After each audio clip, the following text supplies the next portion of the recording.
قیامت جو آنی ہے اس کا یعنی پروسیس کس طرح سے، شروعات کیسی ہوگی، وہ ایک لمبی گفتگو ہے۔ مختصراً عرض کرتا ہوں کہ آیات حضور اکرم صلی اللہ تعالیٰ علیہ وسلم کی احادیث میں جو نشانیاں بیان کی گئی ہیں اس اعتبار سے قیامت کے قریب بڑی بڑی نشانیاں آئیں گی۔ دجال آئے گا، دابۃ الارض آئے گا، یاجوج ماجوج نکلیں گے، پھر اس کے بعد سورج پچھم سے نکلے گا۔ یہ سب بڑی بڑی نشانیاں ہیں۔ حضرت عیسیٰ علیہ السلام کا نزول اس سے پہلے، یہ سب ہو جانے کے بعد پھر روئے زمین پر سے مسلمان ختم ہو جائیں گے۔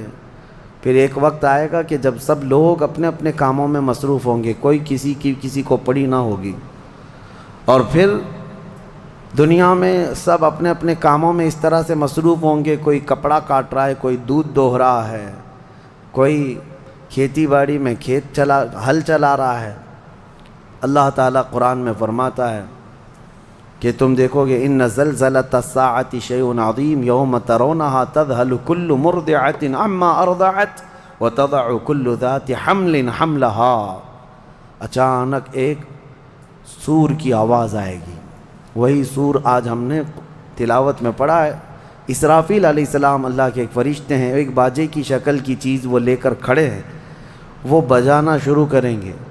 شروع میں دھیمی دھیمی آواز آئے گی اور یہ آواز بڑھتی چلی جائے گی یہاں تک کہ یہ آواز اتنی سخت ہو جائے گی کہ جو جہاں تھا وہیں کھڑا رہ جائے گا۔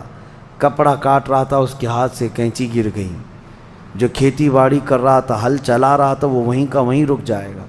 دودھ دوہنے والا اس کا ہاتھ ویسے ہی رہ جائے گا، یہاں تک کہ حاملہ عورتوں کے پیٹ سے بچہ نکل کر گر جائے گا، جو عورتیں حمل سے ہوں گی۔ اور اس کے بعد پھر ایسی غشی، پھر سب پر موت طاری ہوگی اور زلزلے آئیں گے اور پوری زمین کو ہلا کر کے ختم کر دیا جائے گا۔ یہ قیامت ہے۔ سور پھونکنے پر سارے انسان جتنے روئے زمین پر ہیں سب کے سب ختم ہو جائیں گے۔ اس کے بعد اللہ تعالیٰ فرماتا ہے ثم نفخ فیہ اخری، پھر دوسری بار سور پھونکنے کا حکم ہوگا۔ لیکن کیسے؟ سور جب حضرت اسرافیل علیہ السلام پھونکیں گے، پہلے انسانوں کی موت، پھر یہاں پر جتنی مخلوقات ہیں، جنات ہیں، جانور ہیں، سب کی موت، چرند پرند تو چھوڑے، نباتات، یہ پیڑ پودوں میں کی جان ختم۔ چاند سورج کو جب ختم کر دیا گیا تو پھر کوئی چیز ہی نہیں، ستارے، چاند، سورج سب، بلکہ اللہ تعالیٰ کے جتنے ملائکہ ہیں، جبرائیل امین علیہ السلام سے لے کر دوسرے ایک فرشتے تک، سارے ملائکہ کو بھی موت آئے گی، سب موت کے شکار ہوں گے۔ اور سارے جب انتقال کر جائیں گے تو پھر بچتا کون ہے؟ صرف حضرت اسرافیل علیہ السلام، جنہوں نے سور پھونکا۔ اب ان کو سور پھونکنے کا حکم جو تھا وہ کہا جائے گا روک دو اب۔ پھر اللہ تعالی حضرت اسرافیل علیہ السلام کو بھی موت طاری کرے گا، اور روح نکالنے والا فرشتہ کون ہے؟ ملک الموت عزرائیل علیہ السلام۔ اب تک یہ سب کی روح نکال چکے ہوں گے، اور پھر اللہ تعالیٰ عزرائیل علیہ السلام کی بھی روح نکال دے گا۔ عزرائیل جو سب کی روح نکالتے ہیں، ان کو بھی موت ہے، اور پھر ہم نے پڑھا کل شیء ہالک الا وجہہ، ہر شے فنا ہو جائے گی سوائے رب العالمین کے۔ کل من علیہا فان ویبقى وجہ ربک ذو الجلال والاکرام، جو کچھ بھی ہے سب فنا ہو جائے گا، تمہارے رب کی ذات صرف باقی رہے گی، کوئی نہیں باقی رہے گا۔ پھر جب مولا کی مرضی ہوگی، رب تبارک و تعالیٰ دوبارہ اسرافیل علیہ السلام کو اٹھائے گا۔ اسرافیل علیہ السلام دوبارہ اٹھیں گے، اور پھر ان سے کہا جائے گا دوبارہ سور پھونکو، پھر سے پھونکو۔ اب جب دوبارہ حضرت اسرافیل علیہ السلام سور پھونکیں گے تو یہ زندگی کا سور ہے۔ پہلے والا یہ نفخہ اولا اس کو کہتے ہیں، وہ موت کا تھا، اور نفخہ ثانیہ حیات کا ہے، زندگی کا ہے۔ اب رب تعالیٰ نے جو وعدہ فرمایا تھا کہ ہم تمہیں موت کے بعد دوبارہ اٹھائیں گے، یہ وعدہ اس وقت پورا ہوگا۔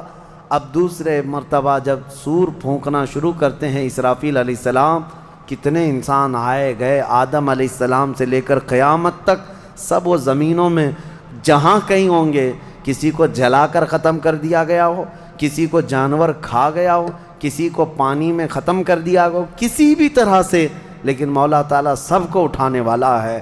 لیکن فرمایا حدیث پاک میں ہے کہ یہ دوسری سور پھونکنے کے بعد سب سے پہلے روئے زمین پر جو اٹھیں گے وہ محمد الرسول اللہ کی ذات۔ میرے آقا صلی اللہ تعالیٰ علیہ وسلم فرماتے ہیں میں اپنی قبر سے اٹھوں گا سب سے پہلے، اور محشر کے میدان کی طرف جو حضور جائیں گے تو فرماتے ہیں حضور صلی اللہ علیہ وسلم اٹھیں گے، ان کے بعد ابو بکر صدیق، ان کے بعد عمر فاروق رضی اللہ تعالیٰ عنہ، پھر ساری کائنات کو اللہ اٹھائے گا۔ اور جب رسول کریم صلی اللہ تعالیٰ علیہ وسلم فرماتے ہیں میں میدان قیامت میں اس حال میں آؤں گا کہ میرا ایک ہاتھ ابو بکر کے کندھے پر ہوگا، دوسرا عمر ابن خطاب کے کندھے پر ہوگا۔ یقیناً وہ اس دن کے دولہا ہے، قیامت کا منظر ہے جب رسول کریم صلی اللہ تعالیٰ علیہ وسلم تشریف لائیں۔ اور اس کے بعد رب تعالیٰ نے فرمایا، سورہ زمر میں 2 آیتیں آئی ہیں، وَسِيقَ الَّذِينَ كَفَرُوا إِلَى جَهَنَّمَ زُمَرًا، اب جو کفار تھے ان سب کو کھینچ کر کے لایا جائے گا میدان قیامت میں۔ پہلے تو میں آپ کو بتا دوں پوری تفصیلات قیامت کے میدان میں، اس کے بعد ان آیتوں کی تفسیر پر آتا ہوں۔ پھر جب سب کو اٹھا دیا گیا تو ایک زمین ہوگی، اب وہ زمین کہاں ہوگی وہ اللہ بہتر جانتا ہے کس جگہ، کیونکہ یہ زمین ہے ہی نہیں، یہ آسمان ہے ہی نہیں، تو پھر اس وقت بنے گا کیا یہ اللہ ہی بہتر جانے۔ کہاں بنے گا، کس طرح بنے گا، اس میں ہم نہ سوچ سکتے ہیں نہ مثال دے سکتے ہیں۔ اب آپ مجھے بتاؤ یہ جو زمین جس پہ آپ بیٹھے ہیں یہ ختم ہونے والی، کیا رہے گا نیچے؟ آسمان جو دکھ رہا ہے یہ بھی ختم ہونے والا ہے، پھر کیا رہے گا اوپر ہمیں نہیں معلوم، لیکن اللہ کریم ایک زمین بنائے گا جس کے متعلق کہا گیا وہ تانبے اور پیتل سے بنی ہوئی ہوگی، یہ مٹی والی زمین نہیں۔ اور پھر اس کے بعد سورج کو پھر دوبارہ زندہ کیا جائے گا اور سورج کو سب کے سروں پر لا کر کھڑا کر دیا جائے گا۔ اب وہ زمین اور جس میں سارے انسانوں کو جمع کر دیا گیا ہے، آپ اندازہ کریں وہ زمین میں نہ کوئی عمارت ہوگی نہ درخت ہوگا، وہ بالکل فلیٹ زمین ہے، صرف میدان ہی میدان ہے۔ ایسا نہیں ہے کہ یہاں پر کوئی میدان اور تھوڑی دور کے بعد کوئی عمارت دکھے گی یا کوئی درخت دکھے گا یا کوئی پہاڑ، نہیں، کچھ نہیں، صرف سیدھی زمین۔ اسی لیے کہ وہاں تم 500 سال بھی اس میدان میں بھاگتے رہو گے تو سائے کے لیے ایک پتا بھی نہیں ملے گا، ایک پتا بھی نہیں، کہاں سایہ حاصل کر سکو۔ لیکن کچھ خوش نصیبوں کے لیے اللہ نے فرمایا کہ عرش کا سایہ انہیں اللہ عطا فرمائے گا۔ وہ کون لوگ ہیں؟ ان میں کئی لوگ ہیں، جس میں سے ایک ہی میں بتاتا ہوں، رجل تعلق قلبہ بالمساجد، وہ ایسا آدمی جس کا دل مسجدوں میں لگا ہوا ہے، قیامت کے دن اسے اللہ عرش کا سایہ عطا فرمائے گا۔ آپ کی نماز ہو گئی، بیٹھے کیوں ہیں؟ نماز ہو گئی، نماز کے بعد چلے جانا چاہیے، لیکن تمہارا دل مسجد میں لگا ہوا ہے۔ انہی لوگوں کی فضیلت میں ہے جب قیامت کے دن کوئی سایہ نہ ہوگا، ان لوگوں کے لیے اللہ عرش کا سایہ عطا کرے گا۔ اب یہ جو سارے لوگ جمع ہوں گے، کسی کو کچھ پتہ نہیں کہ ہونا کیا ہے، کسی کو نہیں پتہ کہ کیا ہونا ہے، نفسا نفسی کا عالم ہے اور سب ایک دوسرے کو تک رہے ہیں۔ اب یہی مسئلہ ہے کہ سارے لوگ وہاں پہ کفار بھی ہوں گے، مشرکین بھی ہوں گے، جتنی امتیں پہلے آئی تھی وہ بھی ہیں، انبیاء بھی ہیں، اولیاء بھی ہیں، صلحاء بھی ہیں، صحابہ بھی ہیں، علماء بھی ہیں، سب ہیں، لیکن کسی کو کچھ سوچتا نہیں کہ کیا کیا جائے۔ یہی بے خبری سے پوری مخلوق جو ہے انبیاء کے پاس جاتی ہے۔ انبیاء میں سب سے پہلے ابو البشر سیدنا آدم علیہ السلام سے کہتے ہیں سارے لوگ، آپ تو ہم سب کے باپ ہیں، ہمارے لیے اللہ کی بارگاہ میں سفارش کریں کہ کچھ ہمارے متعلق کیا حکم ہے وہ پتہ چل جائے، ہمیں کہاں جانا ہے، جنت میں یا دوزخ میں، یہ ابھی پتہ چل جائے، حساب بھی نہیں شروع ہو رہا ہے۔ تو آدم علیہ السلام نے فرمایا، وہ فرمائیں گے کہ اے لوگو جاؤ، اس لیے کہ مجھے ڈر ہے اللہ کریم کی بارگاہ میں نے جنت میں وہ ممنوع شجر کا جو پھل کھا لیا تھا، مجھے آج بھی اس کا احساس ہے کہ کہیں رب تبارک و تعالیٰ مجھے اس پر عتاب نہ فرما دے. جاؤ کسی اور کے پاس. جتنے نبیوں کے پاس یہ قوم جاتی تھی وہ انبیاء کرام یہ کہتے آج ہمیں خوف ہے اللہ کریم کی بارگاہ میں، وہ قہار ہے، وہ جبار ہے. اور میں نے آج ایک آیت یہ بھی پڑھی ہے سورہ مومن میں، اللہ نے فرمایا لمن الملک اليوم. اس دن یہ آواز آئے گی آج کی بادشاہت کس کی ہے، آج کی بادشاہت کس کی ہے. پھر اللہ خود فرمائے گا للہ الواحد القہار، ایک قہر کرنے والے خدا کی آج بادشاہت ہے. اس دن صرف اس کی سلطنت ہوگی، صرف اس کی حکومت ہے. انبیاء ملائکہ سب ڈرے ہوئے ہیں، پتہ نہیں برسوں یہ قوم گھومتی رہے گی مخلوق. عیسیٰ علیہ السلام فرمائیں گے کہ اے لوگو جاؤ محمد الرسول اللہ کے پاس، آج وہ تمہاری سنیں گے اور اللہ ان کی سنے گا. پوری مخلوق جب نبی کریم صلی اللہ علیہ وسلم کے پاس آتی ہے تو نبی پاک صلی اللہ تعالیٰ علیہ وسلم فرماتے ہیں ہاں میں اسی کے انتظار میں ہوں.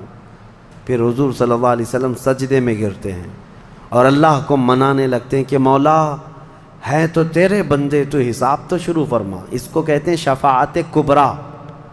یہ کیا ہے؟ شفاعت کبریٰ، بڑی شفاعت. یہ سب کے لیے، کافروں کے لیے، مشرکوں کے لیے، سب کے لیے. یعنی حضور کی پہلی شفاعت کس کام کی تھی؟ کہ اللہ حساب تو شروع کرے. یہ شفاعت کبریٰ ہے، حساب شروع کرے مولا تعالیٰ. ساری انسانیت کے لیے حضور جب سجدے میں گرتے ہیں اللہ کریم فرماتا ہے ارفع رأسک یا محمد.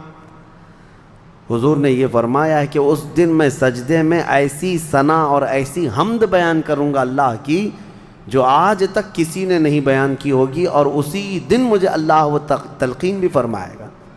اور جب حضور ثنا کر رہے ہوں گے اللہ فرماتا ہے ارفع رأسک یا محمد، اے محمد صلی اللہ علیہ وسلم اپنا سر اٹھائیے، آپ مانگیے آپ کو دیا جائے گا، آپ پوچھئے آپ کو جواب دیا جائے گا. یہ پہلا سوال ہے اللہ کی بارگاہ میں قیامت کے دن، اور پہلا جواب ہے، باقی کسی بندے کو کوئی جواب نہیں تھا.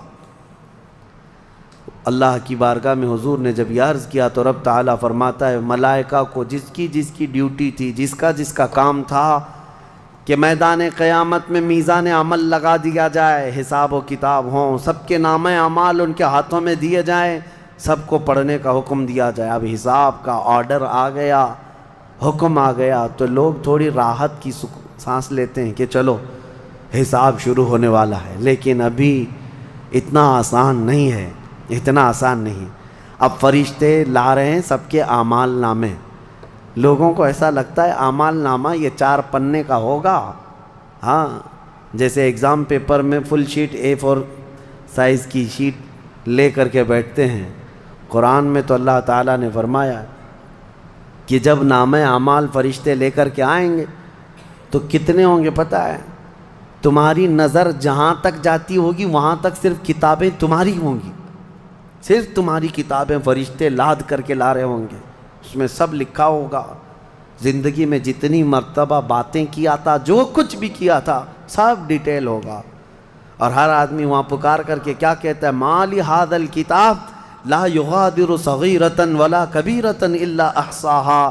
اے اللہ تو کیسی کتاب بنا دیا، اس میں چھوٹی چیز بھی نہیں چھوڑی گئی، بڑی چیز بھی نہیں چھوڑی گئی، سب لکھ دیا گیا ہے. اور پھر لا کر کے تھما دیا جائے گا. یہ پہلی علامت ہے کہ جس کے سیدھے ہاتھ میں اس کے نامہ اعمال پکڑا دیے جائیں گے، فرمایا گیا اس کے لیے وہیں سے ہلکا پن ہے، بشارت ہے کہ آسانی ہوگی. اور جس کے بائیں ہاتھ میں فرشتوں نے پکڑا دیا تو سمجھ لو کہ اب لمبا اس کا وقت جانے والا ہے، حساب سخت ہونے والا ہے. یہ تو صرف پڑھ کے سنانا ہے اور اس کے بعد پھر پکڑ ہوگی کسی کام پر. یہ تو نے کیوں کیا تھا، اس کی وجہ بتا. یہ تو نے کیوں کھایا تھا، اس کی وجہ بتا. اس کے ساتھ ایسا کیوں کیا تھا، اس کا سبب بتا. صرف پڑھ کر کے سنانا نہیں ہے، جو کیا تھا اس کی وجہ بتانا ہے. اور جب وجہ کچھ نہ ہوگی حکم آ جائے گا کہ انہیں اوندھے منہ کھینچ کر کے دوزخ کی طرف لے جائیں. یہ قیامت کے دن ہو رہا ہے. اب یہاں پر ایک دوسری شفاعت ہے میرے آقا صلی اللہ علیہ وسلم. اب یہ جو شفاعت ہے یہ خاص امت محمدیہ کے لیے. ایک شفاعت حضور نے فرمائی سارے انسانوں کا حساب شروع ہو جائے. جب حساب شروع ہو گیا تو حضور صلی اللہ تعالیٰ علیہ وسلم پھر سجدہ کرتے ہیں اللہ کی بارگاہ میں. اللہ فرماتا ہے محبوب سر اٹھائیں پوچھیں آپ کو دیا جائے گا. حضور عرض کرتے ہیں مولا میری امت کی بخشش آسان فرما دے, میری امت کا حساب آسان فرما دے. اب حضور کو اختیار دیا جائے گا. حضور کی یہ بھولی بھالی امت جہاں جہاں ہوگی حضور صلی اللہ علیہ وسلم فرماتے ہیں میں ان کو دور سے پہچان رہا ہوں گا. دیکھو میرے عزیزو بھرا مجمع ہے, کتنی امتیں ہیں. ایک صحابی نے پوچھا یا رسول اللہ ہم کو آپ قیامت میں پہچانیں گے؟ حضور نے فرمایا یقیناً پہچانوں گا. کیسے؟ حضور فرماتے ہیں زندگی میں تم جو وضو کرتے تھے یہ جو اعضائے وضو ہیں چہرہ اور ہاتھ, حضور فرماتے ہیں قیامت کے دن یہ سورج کی طرح چمک رہے ہوں گے اور اسی چمک سے میں پہچان لوں گا یہ میری امت ہے. جس کے ہاتھ چہرے چمک رہے ہوں, جو وضو ہی نہیں کرتا اس کا کیا چمکے گا. لیکن حضور صلی اللہ تعالیٰ علیہ وسلم نے حدیث پاک ہے یہ وضو کے اعضاء کی چمک سے حضور اپنی امت کو پہچان لیں گے فلاں میرا امتی ہے فلاں میرا امتی ہے. بہرحال اب اس کے بعد اب میں ان آیتوں کی طرف آتا ہوں. حساب و کتاب ہو رہا ہوگا. سب سے پہلے وہاں پر قیامت کے دن جن کو لایا جائے گا الگ الگ روایات ہیں. اس میں 3 لوگوں کے متعلق فرمایا گیا, ایک عالم, ایک شہید اور ایک امیر آدمی پیسے والا. حالانکہ تینوں اچھے لوگ تھے. دنیا میں یہ جو امیر تھا بہت پیسہ بانٹتا تھا اور یہ قاری قرآن تلاوت اچھی کرتا تھا اور یہ شہید تو جنگ میں شہید ہوا تھا لڑ کر کے. تینوں کا حساب ہو رہا ہوگا. سب سے پہلے رب تبارک و تعالیٰ اس قاری قرآن کو بلائے گا, بتا تو قرآن کیوں پڑھتا تھا؟ وہ کہے گا میں نے تجھے اچھی آواز دی تھی, اچھی آواز دی تھی, تو نے اس آواز کا کیا کیا؟ وہ کہتا ہے میں قرآن پڑھتا تھا بہترین انداز میں. رب تعالیٰ فرماتا ہے تو اس لیے پڑھتا تھا کہ لوگ تیری آواز کی تعریف کریں, کیا آواز ہے, اور لوگوں نے تعریف کر دیا. دنیا میں تجھے تیرا بدلہ مل گیا, یہاں قیامت میں کچھ نہیں, جاؤ جہنم میں. مالدار آئے گا, اس سے رب تعالیٰ فرمائے میں نے تجھے بہت مال دیا تھا, کیا کیا؟ کہے گا رب تعالیٰ میں نے غریبوں میں تقسیم کیا ہے, بہت خیرات کیا ہے. اللہ کریم فرماتا ہے کہ تو نے تو یہ نیت سے تقسیم کیا تھا نا کہ لوگ تجھے دیالو کہیں, سخی کہیں, تیری مال کی تعریف کریں. تو لوگوں نے تو وہ تعریف کر دی. دنیا میں جو تجھے ملنا تھا وہ مل گیا, تیری خواہش ہو گئی, یہاں کچھ نہیں. اسے بھی فرمایا جائے گا دوزخ میں ڈال دو. تیسرا جو شہید ہے اس کے لیے بھی رب تعالیٰ فرماتا ہے میں نے تجھے جوانی دی تھی, کیا کیا؟ کہا اے اللہ میں لڑتا رہا کافروں کے مقابل میں اور اپنی جان دے دیا. فرماتا ہے رب تعالیٰ کہ تو یہ سوچتا تھا نا کہ لوگ تیری بہادری کی تعریف کریں, لوگ تجھے بطل جلیل کہیں, مجاہد کہیں, تو یہ لوگوں کی تعریف سننے کے لیے کرتا رہا. اگر تیری یہی خواہش تھی اور لوگوں نے تیری تعریف دنیا میں بہت کر دی, اب یہاں تیرا کچھ نہیں ہے, اسے بھی دوزخ میں بھیج دیا جائے. یہ ریاکاری ہے. یہ پہلا حساب جن لوگوں کا ہونے والا ہے. یہ 3 لوگوں کے بارے میں حدیث پاک میں ہے. پھر میرے آقا صلی اللہ علیہ وسلم فرماتے ہیں قیامت کے میدان سے اس وقت تک کوئی پیر ہٹا نہیں سکتا جب تک اللہ 5 سوالات نہ کر لے. ان میں سے پہلا سوال یہی ہے کہ اللہ فرمائے گا میں نے تجھے جوانی دی تھی, تو نے کہاں خرچہ کیا؟ یہ ہر ایک کو بتانا پڑے گا, ہر ایک کو بتانا پڑے گا. اب آپ اپنی اپنی تیاری کر لو کہ کہاں کہاں خرچہ کیا, اللہ کو مجھے بتانا ہے. آج اگرچہ تم ہماری باتوں کی طرف توجہ نہیں کرو گے, کیئر نہیں کرو گے, لیکن ایک دن وہ آئے گا جب تمہیں اللہ کی بارگاہ میں کھڑے ہو کر اپنی جوانی کا پل پل بتانا ہوگا. وہاں کوئی چارہ نہیں ہوگا. وہی اب آیت کریمہ ہے وسیق الذین کفروا الی جہنم زمرا حتی اذا جاؤوها فتحت ابوابها وقال لهم خزنتها. کافروں کی جماعت کو فرشتے کھینچتے ہوئے دوزخ کی طرف لائیں گے. دوزخ کیسی ہوگی میں انشاءاللہ العزیز اس کو عرض کروں گا آخری میں, رمضان کے اخیر میں, کیونکہ یہ جو عشرہ گزر رہا ہے یہ جہنم سے آزادی کا عشرہ ہے. کاش اللہ ہمارا نام بھی آزاد ہونے والوں میں شامل فرمائے کہ جہنم سے آزاد ہونے والوں میں ہمارا نام شامل ہو گیا تو پھر قسمت ہی قسمت سے. جب لایا جائے گا دوزخ کے کنارے جماعت کی جماعتیں آ رہی ہوں گی. جماعت یہاں پر اللہ نے فرمایا زمرہ یعنی بہت کثیر تعداد میں جماعت کو کھینچ کر کے لایا جائے گا. پھر دوزخ کے دروازے کھول دیے جائیں گے. فتحت ابوابها دروازے کھول دیے جائیں. وقال لهم خزنتها اور جو دربان ہے دوزخ کے دروازے پر حضرت مالک وہ فرشتے ہیں بڑے سخت قسم کے فرشتے ہیں. وہ ان سے پوچھیں گے جو جماعت دوزخ میں ڈالے جانے کے لیے لائی جا رہی ہوگی ان کو پہلے پوچھیں گے الم یأتکم رسل منکم یتلون علیکم آیات ربکم وینذرونکم لقاء یومکم ھذا. اے لوگو کیا تمہارے پاس اللہ کا کوئی رسول نہیں آیا تھا؟ کیا تمہیں اللہ کی آیتیں پڑھ کر کے کسی نے نہیں سنایا تھا؟ یا آج کے دن کے بارے میں تمہیں کسی نے ڈرایا نہیں تھا کہ قیامت آنے والی ہے؟ یہ دوزخ کا فرشتہ لوگوں سے پوچھے گا. قرآن میں اللہ فرماتا ہے تو لوگ کیا کہیں گے قالوا بلا ولکن حقت کلمۃ العذاب.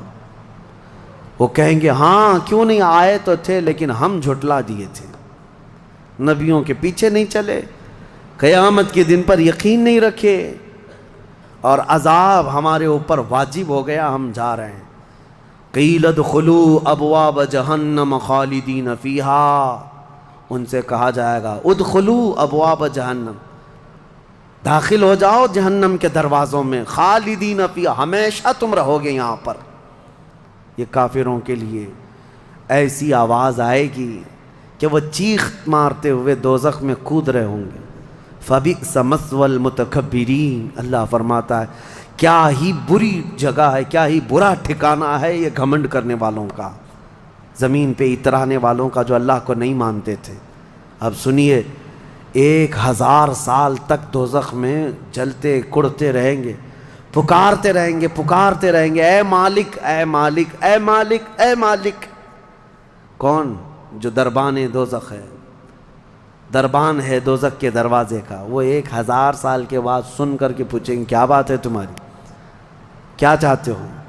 کفار و مشرکین کہیں گے کہ ہماری بات کرا دے اللہ سے, ہماری بات کرا دے اللہ سے کہ کچھ ہم پر بھی رحم ہو جائے. حضرت مالک کہتے ہیں خدا قہار ہے غضب پر, خدا قہار ہے غضب پر. اللہ کریم کی بارگاہ میں بات کرنے کی بڑے بڑے فرشتوں کی ہمت نہیں ہے. کہیں گے ابھی نہیں میں بات کرا پاؤں گا. پھر وہ 1000 سال اور عذاب میں جلتے رہیں گے, چیختے رہیں گے. دوسرے 1000 سال کے بعد حضرت مالک پوچھیں گے کیا بات ہے؟ جہنمی کہیں گے کہ اے مالک تو ہماری بات کرا دے اللہ سے. آپ کی بار حضرت مالک کہتے میں ہمت کرتا ہوں. اللہ قدیر و جبار کی بارگاہ میں عرض کرتے ہیں مولا جتنے بھی دوزخ میں جا چکے وہ تجھے فریاد کر رہے ہیں, وہ تجھ سے بات کرنا چاہتے ہیں. اب رب تعالیٰ کی طرف سے جواب آتا ہے حضرت مالک کو, اے مالک ان دوزخیوں سے کہہ دو کہ آج کے بعد رب تبارک و تعالیٰ نہ ان کی طرف نظر فرمائے گا نہ کلام کرے گا. لا یکلمہم اللہ یوم القیامت ولا ینظر الیہم, ان کی طرف رب تعالیٰ دیکھنا بھی نہیں چاہتا. وہ قدیر و جبار خدا جب دنیا میں ہر دن بلا رہا تھا آجا میرے بندے میرے پاس, آجا میرے بندے میری طرف آجا, ففروا الی اللہ, اللہ کی طرف دوڑ پڑ, نہیں سنتا تھا, ایک دن بھی نہیں سنا. اور جہنم میں جانے کے بعد پکار رہا ہے. رب تعالیٰ فرماتا ہے اب اللہ ان کی طرف دیکھنا بھی نہیں چاہتا. حضرت مالک جب یہ پیغام سنا دیتے ہیں اللہ کا, جہنم میں ایسی چیخ نکلتی ہے جہنمیوں کی کہ پورا جہنم ہلنے لگ جاتا ہے, کانپنے لگ جاتا ہے ان جہنمیوں کی چیخ سے. کہ اب ان کو کہہ دیا جاتا ہے خالدین فیہا, اب تم ہمیشہ کے لیے رہو گے یہاں پر. اسی لیے میرے عزیزو کفر سے ڈرو. گناہ کرنے کے بعد معافی ہے, لیکن کفر کی معافی نہیں۔ اسی لیے اولیاء امت ڈرا کرتے تھے کہ کہیں موت سے پہلے ایمان چلا گیا، کفر پر موت ہو گئی تو کیا ہوگا؟ پھر ہمیشہ ہمیشہ کے لیے دوزخ میں جانا پڑے گا، نہ وہاں کسی کی سفارش ہوگی، نہ کوئی شفاعت ہوگی۔ شفاعت اور سفارش گنہگاروں کے لیے ہے، کافروں اور مشرکین کے لیے نہیں۔ قرآن میں اللہ نے فرمایا ان اللہ لا یغفر ان یشرک بہ ویغفر ما دون ذلک لمن یشاء، بے شک اللہ تعالیٰ اس کے ساتھ کیے ہوئے شرک کو اور کفر کو ہرگز معاف نہیں کرے گا، اور اس کے علاوہ جو کچھ بھی کیا ہے اللہ سب معاف کرے گا۔